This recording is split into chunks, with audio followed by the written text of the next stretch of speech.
in his screening lipid profile, his results have come as total cholesterol of 500 milligram per deciliter, an LDL of 300, triglycerides of 70, and HDL of 45. Now, I just want you to look at this lipid profile and just try to assess what do you feel looking at this lipid profile, what exactly is abnormal, and then keep it aside, because we are going to come back to this case study at the end when we have really looked at all the components of lipid disorders. Okay, so just take 10 seconds, think what you find abnormal in this lipid profile, and then just keep it at the back of your mind. Okay. Then case study 2 is a 15-year-old female whose height is at 50th centile, which is normal, but she is obese with weight at more than 95th centile and BMI more than 95th centile. And her preliminary lipid profile tests have revealed the results of total cholesterol of more than 250 milligram per deciliter. So clearly we have an obese adolescent female who has an abnormal lipid profile, and we will again come back, and again the questions arise as to how to manage this child. Apart from the obesity management, how do we manage the dyslipidemia in this child? So again, keep this in the back of your mind, and we will come back to it at the end. Our third case is a 13-year-old male. He is a case of type 1 diabetes diagnosed at the age of 8 years, and his lipid profile testing has revealed a total cholesterol of 225, HDL of 35, and HbA1c of 8.5%. Again, I just want you to look at the lipid profile, think what is abnormal, and remember it. Okay. So with the background of these three cases, one child whose lipid profile screening is abnormal, one child who's obese and has an abnormal lipid profile, one child who's a case of type 1 diabetes and has a abnormal lipid profile along with uncontrolled diabetes. So these are just case scenarios which will come to you in your day-to-day practice as a cardiologist to manage and treat. So how do we go about it? So considering that this topic is largely unknown to most of us, I have divided this entire discussion into into certain segments. So first is relationship between dyslipidemia and atherosclerosis. So what is the fundamental importance of treating dyslipidemia in childhood? Because children are not known very commonly to have adverse cardiovascular events. So how does the dyslipidemia during childhood and adolescence contribute to a lifelong atherosclerosis and increased risk of cardiovascular events?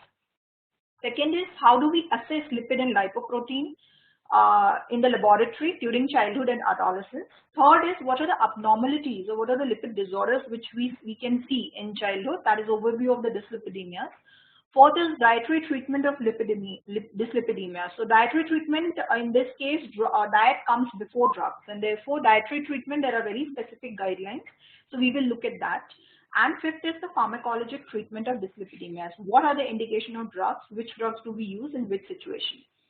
So I hope everybody is comfortable with this. We will go according to this flow pattern, and there will be a slight review of the biochemistry of lipoproteins as well, because that is important to understand what really goes in lipid disorders. So coming first to the relationship between dyslipidemia and atherosclerosis. So what is the premise? What is the significance of pediatric lipid disorders? Now, multiple adult diseases are now seen to be appearing in children and adolescents. So we have type 2 diabetes mellitus, hypertension, cardiovascular disease, and obesity. So all this with the epidemic of obesity, more in the developed countries, but also now appearing in the affluent sections in countries like India, we have obesity, hypertension, type 2 diabetes mellitus, all constituting a grave adverse cardiovascular risk profile for our children. And if we look at adults, then cardiovascular disease is one of the leading non-communicable diseases contributing to death and morbidity. So although it most often occurs in adulthood, what manifestations, but the process starts in childhood, and therefore there is increasing focus on how to create a favorable cardiovascular profile for the child when he is growing up. So what are the known risk factors for adult CVD have now all been implicated to start early in childhood or adolescence. And there have been studies conducted, postmortem pathology studies of atherosclerosis in children, adolescents, and young adults who have died due to other causes, that they have demonstrated that early atherosclerotic lesions of fatty streaks and fibrous plaques are significantly related to these lipid abnormalities. So an increased LDL and a decreased HDL, elevated blood pressure, type 1 or type 2 diabetes, and tobacco abuse. So all the risk factors which we attribute to adult CVD are or have already started causing atherosclerosis in the child or adolescent. So what are the causes of atherosclerosis in the child? Now this is a very important figure to remember. This is the timeline of atherosclerosis. So if we look at the cut section of a vessel, and if you look at here, so earliest onset, so this is the timeline. So this is the state of the vessel in the first decade. This is the state of the vessel from third decade onwards, and this is from fourth decade onwards. So we can clearly see that obviously initially in the first decade when the child is born, first 5 to 8 years, the vessels that are histologically normal, and if there is an adverse cardiovascular risk profile, then there can be beginning of macrophage infiltration and isolated foam cells, but still histologically it would appear to be normal. But still in children, the lesions which we can see, which are precursors of atherosclerosis, are fatty streaks. And then in the adolescent onwards, we can see intermediate lesions. These will progress if these risk factors are not brought under control. So these lesions will progress to atheromas, fibroatheromas, and ultimately form complicated lesions, which are the cause for all your cardiovascular events like stroke, myocardial infarction, peripheral vascular disease, peripheral arterial disease. So all these will manifest in the 4th to 5th decade. The higher the adverse risk profile here in the 1st or 2nd decade, the earlier will this happen, and the and life expectancy and quality of life will be affected. So what causes atherosclerosis? One is we have genetic as well as environmental factors coming into play here. So genetic causes, we all know that there are several genetic disorders of several which are inherited and cause lipid abnormalities. There are other defects in pathway of cholesterol synthesis breakdown. Several individuals there are several genes which predispose an individual also to increased susceptibility to higher lipid levels. Apart from this, environmental factors like increased intake of saturated and trans fats, so diet, increased cholesterol intake, increased carbohydrate intake, smoking, and contributing diseases like diabetes mellitus and obesity, all these significantly contribute to atherosclerosis process. So basically, where does it all begin? So multiple studies of development of atherosclerosis have started in the childhood. So what we are speaking is that atherosclerosis begins in childhood and adolescence. Is not something which we have speculated, but there have been multiple studies conducted to prove this. So we have just a brief overview of the studies. So we have 4 studies which have been important in this regard: Bogalusa, Muscatine, cardiovascular risk in young fins, and PDA, or pathobiological determinants of atherosclerosis in the youth. So these have been large-scale studies which have been conducted on young children, adolescents, and adults. In the Bogalusa studies, people were followed up from birth to 39 years, and cross-sectional surveys were conducted on approximately 35 children. Autopsies were obtained after accidental deaths, and all of them showed that extent of atherosclerosis increased with age, and an adverse lipid profile correlated with adverse cardiovascular risks. In the Muscatine study, the subjects were studied in the age group of between 8 to 18 years, and they underwent serial physical examination. So you see, these are prospective studies. They hold more significance as opposed to a retrospective study. And these individuals were also re-examined between 20 to 34 years. And there was increased intima media thickness found in those who had a history of adverse of a abnormal lipid profile in childhood.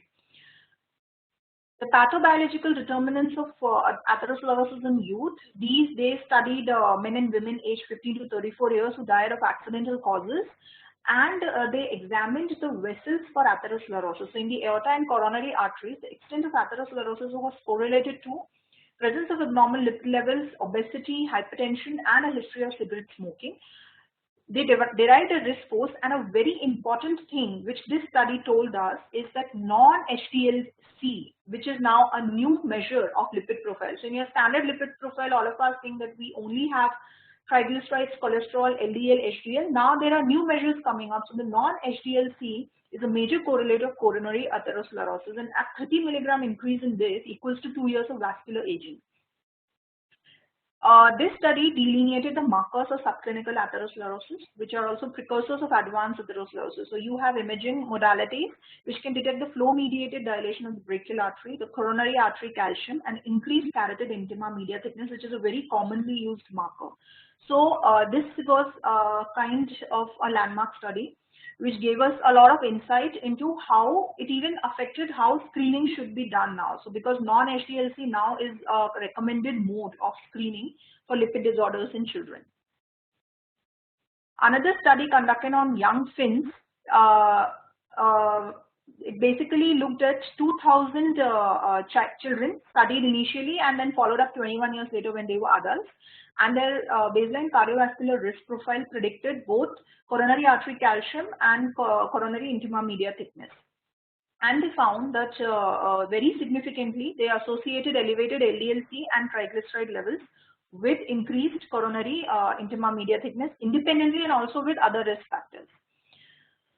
Also, not only that the effect of dyslipidemia is additive to cause cardiovascular atherosclerosis in addition to metabolic syndrome, type 2 diabetes, it also can be a precursor to these syndromes, and therefore the need to identify it early and treat.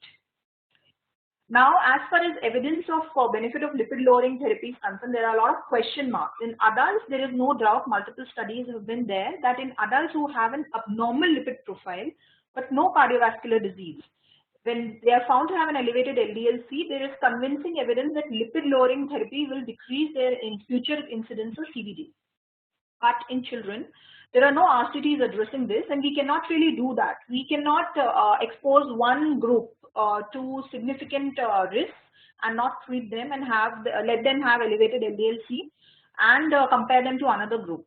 So those RCTs are not really are difficult to obtain, but there is increasing evidence that when we give lipid lowering therapy in the form of diet or pharmacologic interventions, it will delay the atherosclerotic process. So see the difference. In adults, we have seen that this therapy will decrease CVD, cardiovascular disease. In children, we cannot form a direct correlate because these are events which are 3-4 decades in the future. So therefore, we have seen histologically that the therapy will delay the atherosclerotic process, and that is evidence enough. So now we come on to the second section. So we have really understood what is the importance of childhood lipid disorders. And next, now we move to how to assess lipid and lipoproteins in childhood and adolescence. What should we measure? What should we look at in the laboratory report? And how should we identify and assess abnormalities? How should we group these patients? And based on their lipid levels, what will be the line of management? So this section is really important. Now, a brief overview of the physiology, because most of us have forgotten our biochemistry and physiology. So basically, we have circulating lipid in the body in two forms, triglycerides and cholesterol. And at standards, and these both triglycerides and cholesterol are insoluble in plasma. So therefore, to make them soluble, they circulate in the form of lipoproteins. So this is the structure of a lipoprotein. If you see, the core is formed by lipids. So inner core is triglycerides and cholesterol esters. And the outer core is cholesterol, phospholipids, and apolipoproteins.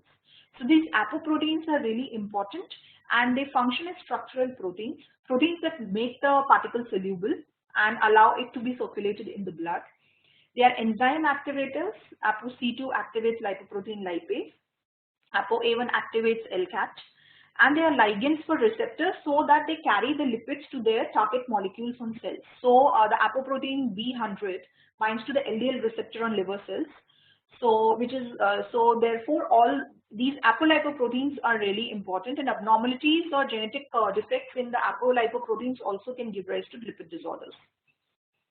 So in short, this table will discuss what is the biology of lipoprotein. So we have here 5 classes, and we have HDLC. So based upon the density of the lipoproteins, so we have high density lipoprotein, low density, intermediate density, chylomicrons, and very low density. The major lipid composition differs. So while HDL, LDL, and IDL are predominantly cholesterol containing, the chylomicrons and the VLDL are predominantly triglyceride containing. So this we have to keep in mind, because while we are discussing therapy, there are drugs which will target cholesterol elevations and there are drugs which will target triglyceride elevations. Now, important thing is, what is the role of these components in the plasma? So for HDLC, the role in normal fasting plasma is it is anti-atherogenic. Very, very important. A low HDLC is a risk factor for cardiovascular events. So not only that the LDLC and IDLC, VLDL should not be elevated, the HDLC should not be low. It is involved in reverse cholesterol transport from the tissues to the liver. It can be measured directly as HDLC in the lipid profile. LDLC is the major cholesterol carrier and it is directly measured or calculated. IDLC is intermediate density between VLDL and LDL and it is not routinely measured. Chylomicrons are absent in the plasma. They are present in the portal circulation, but they are taken up by the liver, and then the lipids are then directed to the various metabolic processes in the body. They are not routinely measured, and the genetic disorders which cause chylomicronemia are very rare. Then the last one is the VLDL, and that is the major triglyceride transporter. And the measured component is actually triglycerides, which give us an indirect measure of the VLDL. So this figure tells you in short about the relative sizes, density, and the apolipoproteins of all the components. The chylomicron basically is a complex structure which contains the triglycerides and the cholesterol esters, and has apolipoprotein B48, ApoE, and ApoC2. It is important to see two things here. That is, the LDL-C has ApoB100 and the HDL-C has ApoA1 and ApoA2. We will see the significance later. So just remember, LDL has ApoB and HDL has ApoA. So now we know the standard lipid measurements which we have seen. So we have triglycerides, cholesterol, and in the cholesterol breakup, we have HDL cholesterol and LDL cholesterol. We can even measure with the lipoprotein electrophoresis, other IDL or VLDL. But there are now newer recommendations and there are newer measurements coming into picture. So these are three things which we are going to discuss here: apolipoproteins, non-HDL-C, and lipoprotein A. So what is the significance of these newer lipid measurements? So apolipoproteins are predictors of development of CVD and response to treatment to prevent CVD. So basically, as we discussed, I said that we have to remember ApoB is apolipoprotein for LDL, Apo is for HDL. So ApoB is atherogenic and it is most accurate assessment of the total number of LDL-C particles, and ApoA1 is anti-atherogenic. There is no clear advantage of using ApoB and ApoA over LDL and HDL-C except when we have to do selective screening. So do remember that in adolescents who have a significant family history of cardiovascular events and you want to screen them early in life, then before their elevation of HDL and LDL, they may have elevation of ApoB. Sorry, not elevation of HDL, but before elevation of LDL, they may have elevation of ApoB, and that would be your earliest predictor of an adverse cardiovascular risk profile. Non-HDL-C, extremely important. It is a combined measure of the cholesterol content of all the atherogenic ApoB containing lipoproteins. Fairly simple to calculate. You take not even fasting plasma. You can calculate this in non-fasting plasma. You can take a random sample, measure two things only, the total cholesterol and the HDL cholesterol. You subtract the HDL cholesterol from the total cholesterol to get the non-HDL-C. And this childhood non-HDL-C, as we discussed in the PDA study also, it is better than other lipoprotein measures in predicting coronary in carotid intima media thickness in adulthood, and therefore it has been included now in screening profiles. And another very big advantage is you do not need a fasting sample to calculate non-HDLC. So do remember non-HDLC, it is the next thing coming up in lipid profiles, and it is also incorporated into the screening guidelines. Lipoprotein A is, as we had seen, it is a molecule of LDL-C. The ApoB moiety is contained to the ApoA, and it is atherogenic because of its high cholesterol content, and not only atherogenic, it is also thrombogenic by the virtue of its inhibition of conversion of plasminogen to plasmin on the surface of epithelial cells. So in adults, high LPA levels have been shown to be an independent risk factor for CAD, PVD, stroke, and aortic aneurysm. And in children especially, they are associated with stroke. So in children with ischemic or hemorrhagic strokes, the lipoprotein A levels have been found to be elevated in about half of the cases. So more studies need to be done, but it appears to be a risk factor. Elevated lipoprotein A in children especially appears to be a risk factor for stroke. So we also need, we have looked at now what is to be measured in the lipid profile and what newer additions have come up now. Now, what is the normal distribution pattern of lipids and lipoproteins? Very important to understand, because unlike adults, there will be a variation according to age. So lipid levels change with normal growth and maturation. Lipoproteins are very, very low in the cord blood at birth, may not be detectable, and they rise slowly in the first 2 years of life as the diet gives the lipids to the body. After 2 years until adolescence, the lipid and lipoprotein levels are relatively stable. And during puberty, surprisingly, the total cholesterol and LDL-C levels decrease with increasing age. So as the child goes from in the peripubertal age, as a child may go from say 11 years to 13 years, 14 years, the TC and LDL-C levels will decrease, and HDL-C levels decrease in males but not in females. But in the late teen years, both these TC and LDL-C levels rise, and in the third decade they rise again. So you understand there is a rise in the first 2 years of life, then there is a steady state, then at puberty they decrease initially, in late teens they increase, and then in the third decade they increase again. So we have to keep in mind this normal physiological troughs and peaks of lipid levels when we are doing screening for adolescents and children. So this table is very important. I would suggest that all of you keep in mind at least this column. So what is the acceptable levels for lipid profile?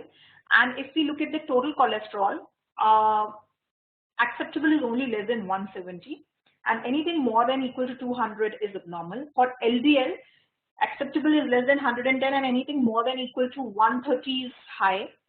Non-HDL-C, very important, acceptable is less than 120, and anything more than equal to 145 is high.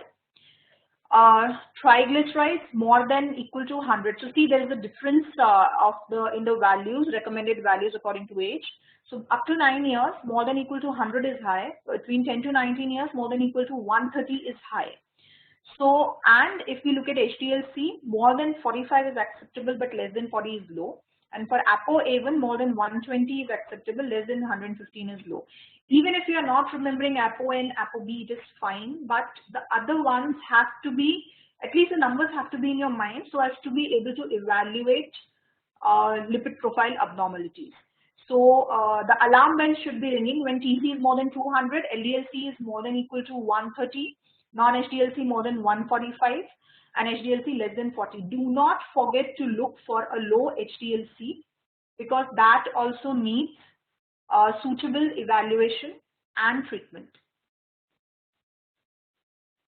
So with this background of how to read a lipid profile report, we will come to the overview of the dyslipidemias.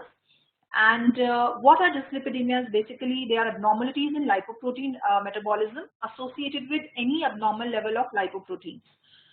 The types are basically two types. So primary lipid disorders and secondary lipid disorders. And primary lipid disorders, they are influenced by genetics. So we cannot say that they are single gene disorders. They are mostly oligogenic disorders. A few genes contribute to the development of a particular lipid abnormality, but environmental factors are very important in the process of increased cardiovascular risk. So even though the primary lipid disorder may be there, it can be suitably controlled by modifying environmental factors like nutrition, physical activity, smoking, social factors, etc. The secondary lipid disorders are due to other specific causes that affect lipoprotein metabolism. So we know multiple systemic disorders like renal disorders, for example, which can cause an abnormal lipid metabolism. The presence of dyslipidemia, as we have discussed now, is an established risk factor for atherosclerosis. And we have what we call as Fredrickson classification of hyperlipoproteinemia. So it looks very complicated, but it will simplify as we discuss. And basically, we have to remember 2 or 3 out of them, which are most common. So we have type 1, 2A, 2B, 3, 4, and 5. And the most common dyslipidemias are types 2A, 2B, and 4. So these are the ones which we have to remember to look for always. Type 1 and type 3 are extremely rare in pediatric patients, and type 5 is uncommon. So even if we are not remembering type 1, 3, and 5, 2A, 2B, and 4. Do remember, and they have the lipid pattern is the one which gives a clue as to what is the disorder. So as we go forward, I will discuss this further. So these two tables basically can give you an overlook as to quickly decide what is the disorder and then go ahead with it. And we will discuss this further. These are the causes of secondary dyslipidemia. So we have exogenous, endocrine, renal, infectious, hepatic, inflammatory, and storage disorders. And these are important to look for. So whenever you are evaluating a child with an abnormal lipid profile, do not forget to ask for drug history, importantly steroids, isotretinoin and beta blockers, as well as some oral contraceptives in adolescent girls and young females, and patients on cancer chemotherapy and certain antiretroviral agents. Alcohol, more of a risk factor in adolescents and older age group.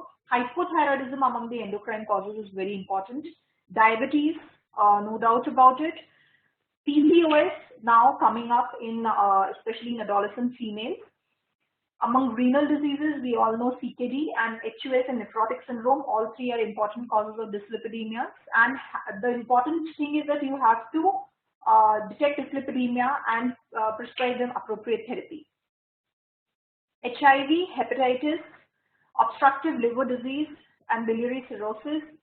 Even your inflammatory disorders like SLE and JRA, and glycogen storage disorders. All these are extremely important. Kawasaki is also important. So it is not only does it give rise to a structural abnormalities in the coronary vasculature, it is also a cause of secondary dyslipidemia. Anorexia nervosa, though it appears a little counterintuitive, but it does give rise to dyslipidemias, especially low HDL-C.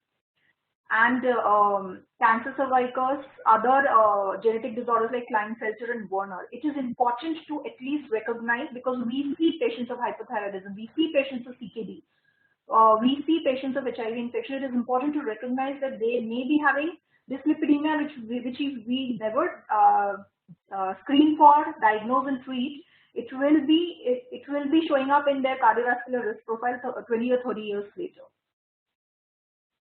So a brief overview of the type 1 hyperlipoproteinemia. It is also known as hyperchylomicronemia syndrome. So as the name suggests, the triglycerides or the chylomicrons are predominantly elevated. And the characteristic thing which you see on drawing out the blood or the plasma is that the infranatant is clear, but the supernatant is cloudy, because the chylomicrons will flow to the top of the plasma. This is not seen in other disorders. And usually you cannot detect by routine methods. You have to do a plasma lipoprotein ultracentrifugation, which is better than a lipoprotein electrophoresis in detecting hyperchylomicronemia. So how does it happen? It is usually congenital deficiency of either LPL or ApoC2. And because usually whenever after consumption of a meal, chylomicrons are detected in the blood for only about maximum 30 minutes, then they are immediately taken up by the liver and spleen. and by the liver for metabolism. But in this condition, because they are unable to be taken by liver, there is hepatosplenomegaly, macrophage uptake, and formation of cutaneous xanthomas. So eruptive xanthomas can happen in this.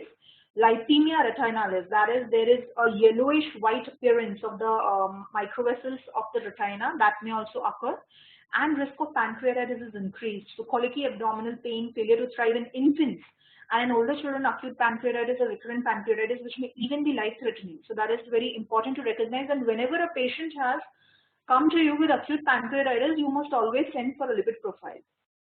Also important to remember is that lipemic serum can interfere with many lab determinations, enzyme activities and all. So this was type 1. Now speaking about type 2, extremely important. This is what we encounter in our clinical practice most of the times when we do encounter lipid disorders. So it is also known as familial hypercholesterolemia. As the name suggests, it is increased cholesterol as opposed to triglycerides. It is an autosomal dominant disorder, and see, look at the prevalence. It is 1 in 500 persons in the general population, so quite common. Now basically what is the hallmark is there are elevated LDL-C levels with or without a concurrent increase in triglycerides. So triglycerides may or may not be elevated, but LDL-C has to be elevated. Type 2A and 2B are the ones. In 2A, the LDL-C level concentrations are high, more than 130, and the plasma is clear.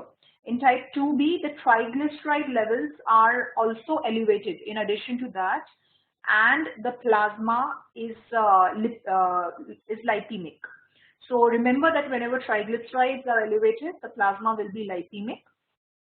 Tendon xanthomas, especially in the Achilles tendon and extensor tendons, can be there, and arcus senilis involving the cornea is one of the signs.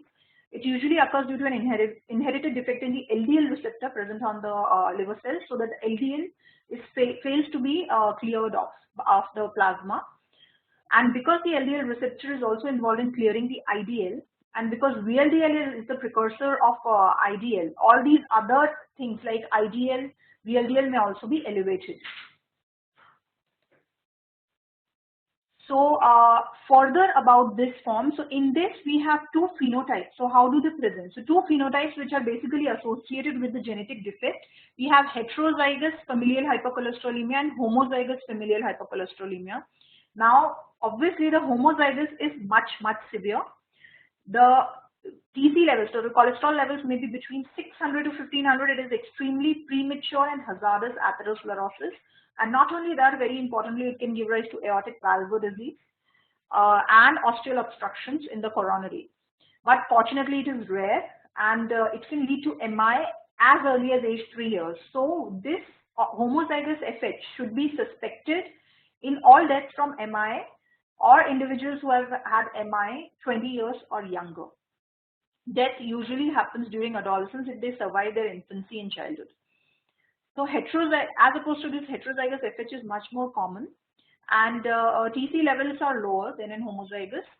But still, it has early onset because cord blood TC and LDL-C are already elevated. As we discussed, actually, the levels of TC and LDL-C are very low in cord blood, but when heterozygous FH is there, they are already elevated. Untreated males will have premature CVD in the 4th or 5th decade of life, but it can even manifest in teenagers. And mean age of death in males is 45 years. Females usually have onset of CVD in 5th or 6th decade of life because environmental factors are unfavorable for males as opposed to females. And survivors of MI younger than 60 years. So when we look at the cohorts, those people who have had MI younger than 60 years and have survived, 5% have FH. So do remember that all early onset, premature, so whenever you have a history, family history of premature CVD, premature MI, premature stroke, then you must think of heterozygous FH, and because it is an autosomal dominant disorder, you must screen the children. There is another disorder which is a defect in ApoB100, and it is very phenotypically similar to FH, but the only subtle difference is that the ideal VLDL and triglyceride levels are usually normal. Tendon xanthomas and arcus senilis may be absent in patients, and modest hypercholesterolemia is usually present. Now, coming on to familial combined hyperlipidemia, it is also an autosomal dominant trait, and there is an overproduction of ApoB containing particles, so VLDL and LDL, and it can have varying phenotypes. It can have type 2A, type 2B, type 4 phenotypes, and in a single family you may have multiple patterns of elevation. If there is hypertension associated with this, then it is known as familial dyslipidemic hypertension, and it is also fairly common, 1 in 200 to 300 persons in the general population. And it also constitutes an adverse CVD. Now coming on to type 3 HLP, it is known as dys-beta lipoproteinemia. It is autosomal recessive and therefore predictably less common. In this, there is an increase in ideal and remnant lipoprotein. So we see equal increases in cholesterol and triglycerides. So it is not a predominantly hypercholesterolemia or hypertriglyceridemia. It rarely manifests in children, but a characteristic thing is Palmer xanthomas. So xanthoma striata palmaris, we call it, and that is usually seen, but environmental factors usually affect it a lot, and there is a markedly increased risk of CVD and also peripheral vascular disease. The type 4 HLP hypertriglyceridemia again is important because it is common. There is a predominant increase in VLDL triglycerides, and very importantly, it is rather than due to an isolated gene defect, it is because of obesity, diabetes, or one or both, and it is associated significantly with the metabolic syndrome. Also, hypothyroidism can give rise to type 4 HLP. So whenever you have antecedent causes, obesity, diabetes, hypothyroidism, and elevated triglycerides, think that this is a syndrome of type 4 HLP. So all your systemic diseases cause the pattern of this hypertriglyceridemia. So because we have talked about metabolic syndrome so quickly, the metabolic syndrome basically is the pattern of type 4 HLP plus low HDLC, and the combination we call it as hypo-alpha lipoproteinemia.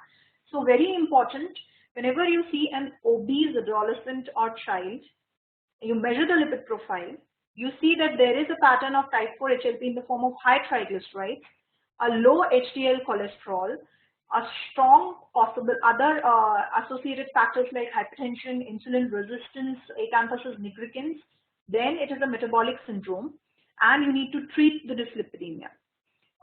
So as we discussed, there is hyperinsulinism, dysglycemia, hypertension, hyperuricemia, hyperandrogenism, and PCOD in women, predisposition to thrombosis, and elevated ferritin concentration. So very strong risk factor and very prevalent in the Indian subcontinent.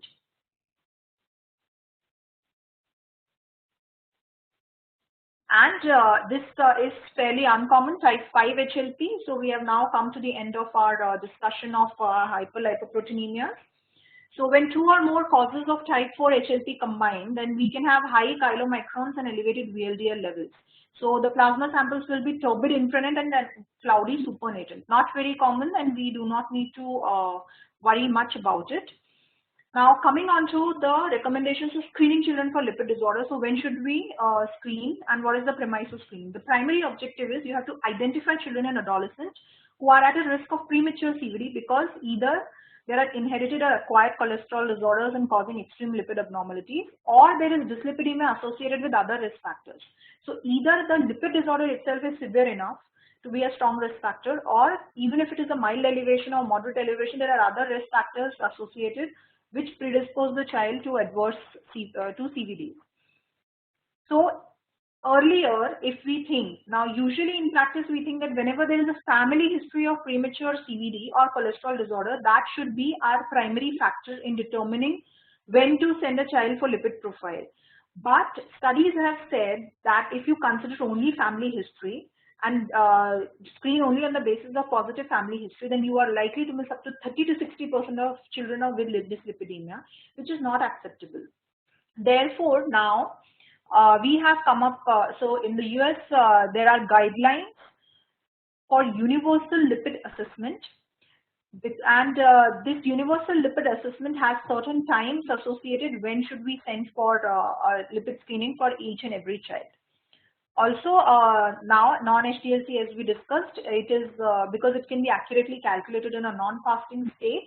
It has now been proven to be the best screening tool for identification of a dyslipidemic state in childhood. So we should, so basically there is a paradigm shift here.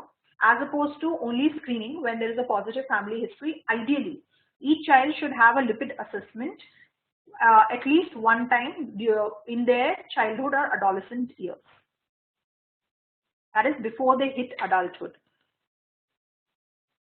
There are some caveats associated with lipid testing, so that there should be no recent change in diet from the regular for 4 to 6 weeks before lipid testing, because the diet can strongly affect the lipid profile. Measurements of TC and HDLC, as we have discussed, do not need to be performed in the fasting state, but isolated triglyceride, the measurements in the entire profile, if we are sending, then it should follow an overnight fast of at least 8 hours and preferably 12 to 14 hours. A recent severe illness is a contraindication to lipid testing, because significant stress can lead to decrease in lipid levels or transient lipid abnormalities. And therefore, except when you are suspecting pancreatitis to be due to hyperlipidemia, lipids should not be measured in an acute illness. And also, lipoproteins are negative acute phase reactants, so their concentrations will decline within 24 hours of severe acute illness. So the guidelines which have come up now, the most recent guidelines state that birth to 12 months, no lipid screening. Now between 2 to 8 years, no routine lipid screening, but you must measure a fasting lipid profile 2 times and average the results if any of these risk factors are there. So if there is a first degree relative with MI, angina, stroke or CABG, less than 55 years in males and less than 65 years in females. So this age is important. If a parent is there with a TC of more than 240 or known dyslipidemia, if the child has diabetes, hypertension, obesity, or has history of cigarette smoking. So you see both genetic as well as environmental risk factors are included in this guideline for lipid screening. And if we identify any of these, then the child is a candidate for lipid screening. Also, if the child has certain special high-risk conditions, so diabetes, CKD, post-orthotopic heart transplant and Kawasaki, chronic inflammatory diseases like SLE and JRA, HIV infection and nephrotic syndrome, all these are also indications for lipid screening in this age group. For 12 to 16 years, the same guidelines hold and there is no routine screening. Why do we not advocate a universal lipid screening in this age group is because the levels decrease significantly and there is a high incidence of false negatives. So the natural pattern of lipid profile is such that in the peripubertal years, the TC and LDL will decrease even if there is a genetic disorder causing a significant elevation at other times. So therefore, in 12 to 16 years, we have to do the lipid profile if there is a significant risk factor, but not a universal lipid screening. Now, universal screening, there are 2 times, there are 2 age groups associated when we have to do universal lipid screening. The guidelines are there, 9 to 11 years and 17 to 21 years. So, what is recommended for screening? If we are not taking a FLP or a fasting lipid profile, then you can just take a random plasma sample, measure the TC and HDLC and calculate the non-HDLC. If the non-HDL is more than equal to 145, HDL is less than 40, then you have to go for the fasting lipid profile and assess the abnormalities. The same holds true for 17 to 21 years. Why we recommend screening in this 9 to 11 years is that puberty has not yet started and therefore the levels are relatively stable in this group.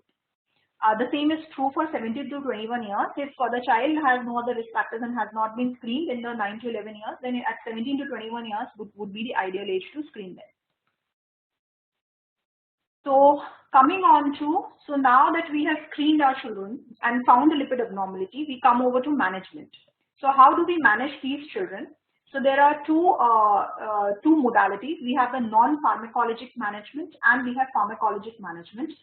And unlike in most disorders, here non-pharmacologic management is much more important than pharmacologic. That is our first rung of therapy. So in general, if a child's TC level is less than 170, no further testing is required for 5 years because it is normal. And after 5 years, as a part of routine follow-up, TC measurement should be repeated. And in general, there should be guidelines. There should be education about healthy eating patterns, exercise, and risk factor reduction. If the TC level is between 170 to 199, our second lipid profile, the second TC should be repeated within the next few weeks. The 2 results should be average. Now the average result, if it is more than 170, or if the TC is at least 200, then we should get a full fasting lipid profile. Look at the LDL-C, and if the LDL-C is less than 110, it is normal. Triglyceride is less than 125, it is normal. If anything is abnormal, then again we have to educate about healthy eating patterns and exercise. Now coming on to the dietary management. So basically what we have here are the child 1 recommendations. So how should you counsel a child for dietary modification? So we have the cardiovascular health integrated lifestyle diet, which are the first step and this should be told to all children to decrease their CVD risk. So first is between 0 to 12 months. I'm sorry, that has not come up properly, this slide. But if you look here, between 0 to 12 months, breastfeeding should be, between 0 to 6 months, there should be exclusive breastfeeding. Between 0 to 12 months, breastfeeding should be continued at least till 12 months of age, and iron fortified formula should be given if there is no breastfeeding. Solid food should be added. There is no restriction on in fat intake before 12 months, and water should be encouraged once solid foods are started. But during this time, no sweetened beverages. So we have to decrease the carbohydrate intake, so no sweetened beverages, and fruit juices should be less than 4 ounces per day.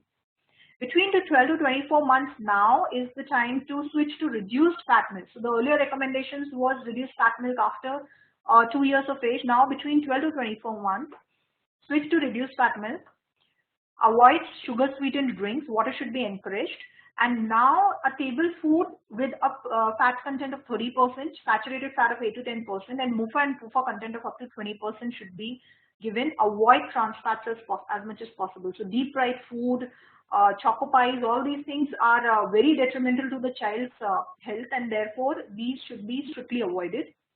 Total daily cholesterol should be less than 300 milligrams. Between 2 to 10 years, again, fat-free milk and all the above guidelines. In addition to that, high dietary fiber intake should be encouraged. Between 11 to 21 years, all the same things with high dietary fiber intake and fish intake should be encouraged. Now, coming on to the child 2 recommendations. So all your normal children will go on child 1 diet. In general, the recommendations, every child should be counseled to be on that kind of diet pattern throughout childhood and adolescence. Child 2 recommendations are for children between 2 to 21 years who have a lipid abnormality. So elevated LDL-C, non-HDL-C or triglyceride levels.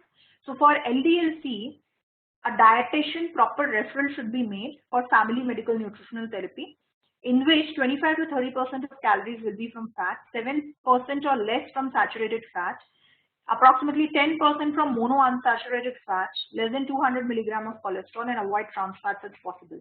See, it is important when you are making the referral, the dietitian may or may not be aware of the child 2 protocols. You have to write down these on your referral, saying that this much of calories from fat, this much from proteins, this much from carbohydrates, this much saturated and MUFA. And only then she will be able to formulate a diet plan. So it is extremely important, these guidelines, whenever you are referring a child for a dietitian to a dietitian for management of dyslipidemia. When there are elevated triglycerides or non-HDL-C in addition to above, what will also help is decreasing sugar intake and increasing dietary fish to increase omega-3 fatty acids. So because omega-3 fatty acids will provide the HDL component, it is important to add fish or give external supplementation. Now coming on to what are the indications of pharmacologic therapy and dyslipidemia.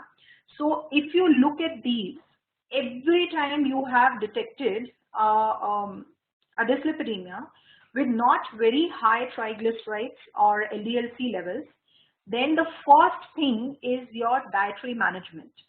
So you go on to pharmacologic therapy only after you have given a trial of lifestyle management. So for children more than 10 years, once you have adopted child 1 and child 2 for 6 months and repeated the lipid profile and LDL-C is still more than equal to 190, then you need to go for pharmacologic therapy.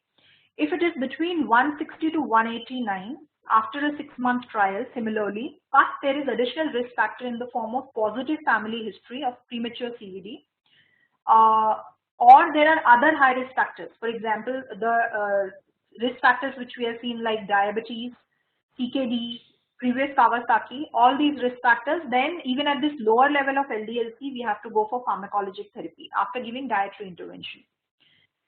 Between 130 to 190 LDLC in the more than 10 years, plus a negative family history of premature CVD, we have to continue lifestyle changes. So even though the LDLC will be, you may feel that it now needs therapy, but if there are no adverse risk factors, then you should continue lifestyle changes and do weight management if the BMI is more than 85. So weight loss will help. So so the conditions which we are talking about, the high risk conditions, these are family history of MI, angina, CABG, angioplasty, sudden cardiac death in parent or grandparent, aunt, uncle. All this happening before 55 years in males and before 65 years in females. The high level risk factors are hypertension, cigarette smoking, obesity, and apart from that, also diabetes, CKD, post-orthotopic liver transplant, and Kawasaki with aneurysm, inflammatory diseases, and HIV and nephrotic syndrome. So for these conditions, if they are existing, then you may need to go for pharmacologic therapy even at a lower LDLC level. Now, this is a brief review of the various drugs which we use in pharmacologic therapy, and we must understand that pharmacologic therapy is our second round therapy. It is kind of the next resort, not the first resort. So the most commonly used drugs are statins, which are HMG coenzyme A reductase inhibitors, and they inhibit cholesterol synthesis in the hepatic cells, decrease the cholesterol pool, and increase the LDL receptors. So the major effect is on LDLC. So basically there are drugs which will affect the LDLC or the cholesterol component of it, and there are drugs which will affect the triglyceride component of it. So they lower LDLC, and there may be a modest decrease in triglycerides or a modest increase in HDLC. So all the statins, atorva, fluva, lovastatin, all these are there. The adverse reactions are raised hepatic enzymes, raised creatine kinase. So they propose a risk of hepatitis as well as myopathy, and sometimes in severe cases can progress to rhabdomyolysis. So all these are approved as an adjunct to diet in adolescent boys and postmenarchal girls. More postmenarchal girls, they are not really recommended for use below 10 years. And the same indications as we had discussed in the previous slide. Bile acid sequestrants like cholestyramine, cholesterol, these basically bind intestinal bile acids and interrupt intrahepatic circulation of lipids, cholesterol, and they decrease hepatic cholesterol pool. So the adverse reactions are not much. They are limited to GI tract gas, bloating, and constipation and cramps. They also lower LDLC, but they really don't have a pediatric indication listed. Colesevelam is indicated for monotherapy or with statin for LDLC reduction in boys, but we are using these drugs for adjunctive treatment in patients with liver diseases or cirrhosis. Cholesterol absorption inhibitors like ezetimibe basically inhibit intestinal absorption of cholesterol, and they are also associated with a risk of myopathy or GI upset, and they also affect the LDLC.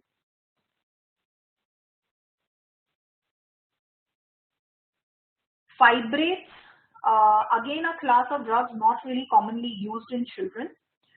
We have fenofibrate and gemfibrozil. They are agonists for peroxisome proliferator activating alpha nuclear receptors. They upregulate lipoprotein lipase. So basically fibrates are what they increase lipoprotein lipase activity, which breaks down the lipid. And the adverse effects are dyspepsia, myositis, but they are not very commonly used. Niacin is one drug which actually acts on triglycerides and lowers triglyceride levels, but it can cause significant hepatic toxicity and can also increase fasting blood glucose, uric acid, and therefore use is definitely not recommended in children less than 2 years, and even use in children who have hypertriglyceridemia is very selective. Omega-3 fish oil is something which will lower triglyceride and raise HDLC, as we had discussed, and therefore it is something which many children with dyslipidemias can benefit from. So what we have seen is that we have the major drug classes. So statins are most commonly used drugs. We can use in addition bile acid sequestrants as well as intestinal cholesterol absorption inhibitors. Fibrates, not commonly used, niacin, not for use in less than 2 years, and omega-3 fish oil as a dietary supplement can help many children. So basically, what are the drugs of choice in dyslipidemias? Statins are for use in type 2A HLP with specific indications. Bile acid binding resins are safe but not palatable, and therefore their use is limited in children. Also, their efficacy in reducing LDL-C levels is also less than statins. Niacin ideally should be used whenever there are triglyceride elevations like in 2B, 4, and LDL-C levels are not really affected much, but hepatotoxicity is a significant adverse effect which one needs to look for. And gemfibrozil or fibrates can be used in 2A, 2B, but statins are preferred in general. So basically, age-wise, if we look at the indications for pharmacologic therapy from 0 to 10 years, pharmacologic treatment is only for children who have severe primary hyperlipidemia, so homozygous FH as we had discussed, triglycerides are more than equal to 500 or a high-risk condition. All these are under the care of a lipid specialist. Now here our lipid specialist would be a senior pediatric cardiologist, and especially I would say that those who are practicing adult cardiology also, because they are more conversant with dyslipidemias and use of these drugs than pediatric cardiologists, and therefore whenever these high risk conditions are there, ideally the patient should be followed up by a senior cardiologist who is much more conversant with use of these drugs. Between 11 to 21 years, a family history and risk factor assessment is important. And basically, if LDL-C levels are more than 250, again, you need to send to a lipid specialist because these are very high levels. Between 130 to 200 or non-HDL more than 145, first, again, you follow the diet for 6 months, then repeat the panel, and then accordingly, according to these guidelines, you have to go for therapy. As we see, it is usually statin therapy which is recommended for these children.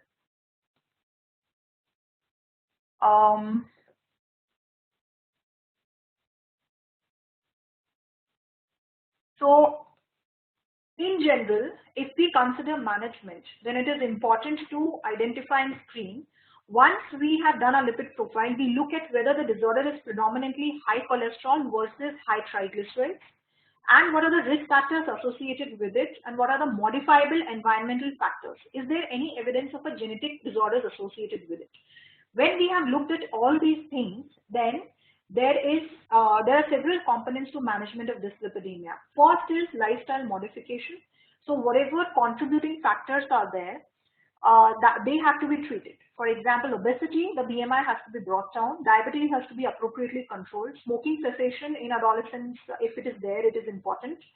And also other risk factors. So children who have other disorders like CKD, whether they are on regular dialysis, and whether the primary disorder is being treated adequately. Then, as far as dyslipidemia per se is concerned, we have to institute a very strong diet management. Dietitian referral has to be there, and the child has to be regularly followed to look for compliance to the diet. The child has to be regularly followed over a period of 6 months, and every 3 to 6 months we have to repeat lipid levels. If even after 6 months we have not seen the desired decline in the lipid levels, and the desired decline would be in the table which we saw, it should be less than the acceptable level. So for example, if the LDL-C was initially 180 or 190, and we have instituted medical nutrition therapy, and after 6 months it has come 120, we are happy with that. But if it is not to that level, if it is still 140, 150, then we have to look at further enforcement and further measures. So this is in general the guideline of how to we treat. Diet is most important and it should never be ignored. Now, at the end, we come back to our cases with this understanding. And if we look at our case study 1, so this was a 12-year-old male, height and weight normal, so this was a non-obese child. If we see the total cholesterol is really high, it is 500, and the LDL-C is high while the triglycerides are normal. So this is a typical pattern for a type 2A hyperlipoproteinemia, and HDL-C is also normal. And I'm sorry, the line has not come up in this, but actually this child has a significant family history Father had a history of myocardial infarction at the age of 45 years, and there is multiple premature CVD history in the grandfather as well as in the uncles. So this child is a type 2 HLP autosomal dominant pattern of inheritance, and therefore very commonly you will find family history. And because the LDL-C levels are more than 250, ideally you should refer to a lipid specialist or a senior experienced cardiologist. Coming on to case study 2, 15 years old female, obese, total cholesterol very high, and if we look at it, then this pattern fits into the type 4 hyperlipoproteinemia along with the metabolic syndrome. So this child also had acanthosis nigricans, and therefore she fit into the pattern of type 4 hyperlipoproteinemia, and the perfect candidate for weight reduction and dietary modification. So she goes on to a child 2 diet. The third case, we had a 13 years old male, type 1 diabetes, diagnosed at the age of 8 years. The total cholesterol levels, if you see, is high, HDL is low, and there is uncontrolled diabetes because the HbA1c is 8.5%. So this child also has basically a type 4 hyperlipoproteinemia, and not only does the child need to go on child 2 diet, but the diabetes also has to be controlled appropriately in order to bring the dyslipidemia under control.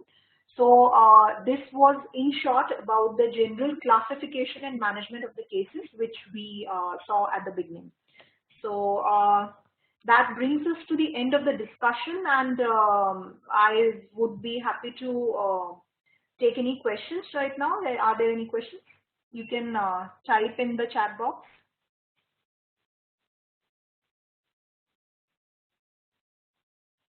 I know it is a complex thing to understand because we have not really in our routine practice seen all these cases, but you will see that there are patients of recurrent pancreatitis who may come to you. There are patients and obesity and diabetes very commonly. You may get referrals from general pediatricians on how to manage the dyslipidemia. So also in your parents may come to you that they have had a premature CVD or their family has persons with premature CVD, and what should we do about the child? So it is very important to understand these disorders in that perspective, and very important not to ignore is the dietary perspective. So I would suggest that you take printouts of the diet, which has to be the child 1 and child 2 diets, and you keep it with you. And whenever a child comes like this, you may have to give the diet chart accordingly, give a reference to the dietitian accordingly. Any questions? Anything which was too complex?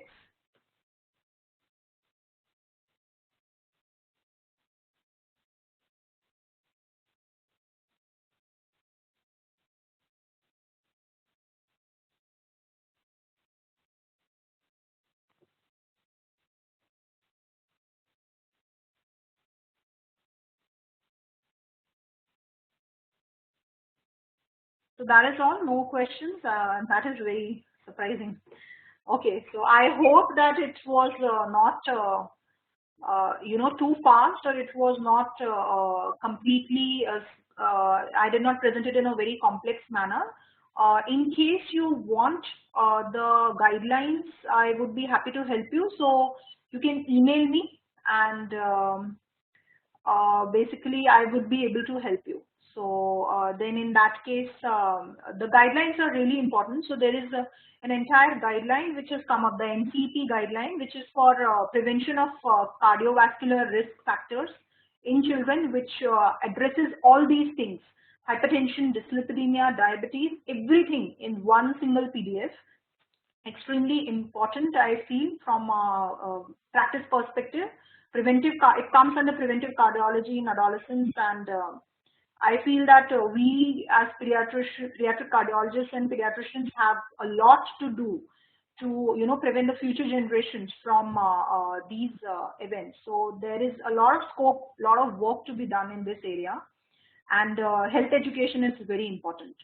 So I feel that many of the pediatric cardiologists, we all focus on most of the structural diseases, but this is also a very important component, especially if we consider the future of cardiovascular health in the children whom we are seeing today.